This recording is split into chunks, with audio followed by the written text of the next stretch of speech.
उत्तर प्रदेश के deputy CM Brajesh Pathak ने SGPGI के डॉक्टरों से एक प्रण लेने को कहा है, जिससे एसजीपीजीआई परिसर में आए हुए मरीजों को बिना इलाज न लौटना पड़े। ब्रजेश पाठक ने यह भी स्वीकार किया है कि एसजीपीजीआई का नाम पूरी दुनिया में है। यहाँ इलाज के लिए दूसरे देशों से भी लोग पहुंचते हैं और कई उपलब्धियां एसजीपीजीआई के नाम पर हैं। देश में एसजीपीजीआई अग्रणी संस्थानों में शामिल है। इस संस्थान ने 40 वर्षों में अद्भुत सफलता हासिल की है। उन्होंने कहा कि हम सभी को मिलकर इसे देश का नंबर 1 संस्थान बनाने के लिए कोशिश करनी होगी। उत्तर प्रदेश के उप मुख्यमंत्री ब्रजेश पाठक ने यह बातें गुरुवार शाम एसजीपीजीआई के आयोजित 40वें स्थापना दिवस के अवसर पर कही। दरअसल deputy CM Brajesh Pathak SGPGI में आयोजित स्थापना दिवस कार्यक्रम में मुख्य अतिथि के तौर पर पहुंचे थे। इस अवसर पर विभिन्न श्रेणियों में सर्वश्रेष्ठ शोध पत्रों के लिए करीब 40 शोधकर्ताओं को डिप्टी सीएम ने सम्मानित भी किया। कार्यक्रम में मुख्य वक्ता के तौर पर पहुंचे जन स्वास्थ्य सहयोग के संस्थापक सदस्य डॉक्टर रमन कटारिया के अभिभाषण को सुनने के बाद डिप्टी सीएम ब्रजेश पाठक ने एसजीपीजीआई के डॉक्टरों को मरीज को किसी भी हालत में इलाज मुहैया कराने की अपील की है। वहीं स्थापना दिवस के अवसर पर एसजीपीजीआई के निदेशक डॉक्टर आर.के. धीमन ने संस्थान की उपलब्धियां गिनाई। उन्होंने कहा कि संस्थान का 40वां स्थापना दिवस मनाया जा रहा है। इन 40 सालों में हमारे संस्थान ने बहुत प्रगति की है। जब से मैंने एसजीपीजीआई के निदेशक का पद संभाला है, तब से संस्थान ने बेहतर प्रदर्शन किया है। कई तरह की सुविधाएं बढ़ाई गई हैं। हम लगातार प्रगति की ओर अग्रसर हैं। इस दौरान उन्होंने कहा कि किसी भी संस्थान को वहां की टीचिंग, ट्रेनिंग, पेशेंट केयर और रिसर्च के आधार पर उसकी गुणवत्ता निर्धारित होती है। रिसर्च से लेकर पेशेंट केयर तक के मामले में एसजीपीजीआई लगातार गुणवत्तापूर्ण प्रदर्शन कर रहा है और लगातार बेड की संख्या बढ़ाई जा रही है। इस दौरान उन्होंने यह भी बताया कि जब मैं यहाँ पर आया था तो 1609 बेड थे, लेकिन आने वाले समय में 3100 बेड हो जाएंगे।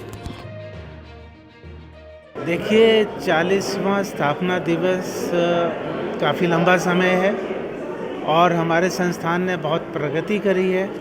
जैसा कि माननीय उप मुख्यमंत्री श्री ब्रजेश पाठक जी भी बोले हैं, लगातार प्रगति हो रही है और हम अग्रसर हो रहे हैं पहले स्थान की तरफ में।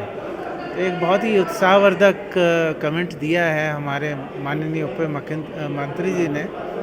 मैं आपको बताना चाहूँगा, 3 चीज़ें होती हैं। एक होता है पेशेंट केयर, दूसरा होता है teaching and training, third research है। जब से हम यहाँ पर आए हैं, हर चीज़ में उसको बढ़ाने की कोशिश कर रहे हैं। रिसर्च में काफ़ी कुछ बढ़ा है, आपने देखा ही है आज। टीचिंग ट्रेनिंग में हमने नए डिपार्टमेंट खोल रहे हैं, तो उसमें नए विद्यार्थी आएंगे, ट्रेन होंगे और ट्रेन होकर यूपी और पूरे देश का भला होगा। जहाँ तक पेशेंट केयर की बात है कि पेशेंट ज़्यादा हैं, सुविधाएं कम हैं। हर कोई जैसा बताया सीसीएम में जाना चाहता है, लेकिन सीसीएम के बेड तो 20 ही हैं। तो ऐसी व्यवस्था हम बढ़ा रहे हैं। सीसीएम के 20 से हम 40 कर रहे हैं। इमरजेंसी में 90 से हम 210 कर रहे हैं। पीडियाट्रिक्स के जितने भी मरीज़ हैं इस समय एडल्ट्स के साथ देखे जाते हैं, तो उसके लिए हम जो है अलग से सेंटर बना रहे हैं, एडवांस पीडियाट्रिक्स सेंटर 573 बेड का। तो इस समय जितने भी हमारे पीडियाट्रिक्स वाले पेशेंट हैं, बच्चे हैं, वो उस सेंटर में जाके दिखाएंगे। अब डायबिटीज़ के बहुत पेशेंट हैं, तो उसके लिए डायबिटिक सेंटर खोल दिया, तो उधर चले जाएंगे, उनकी सुविधा बढ़ेगी। बच्चे जिनको कंजेनाइटल हार्ट डिजीज़ है, तो उसका भी सेंटर हो गया है।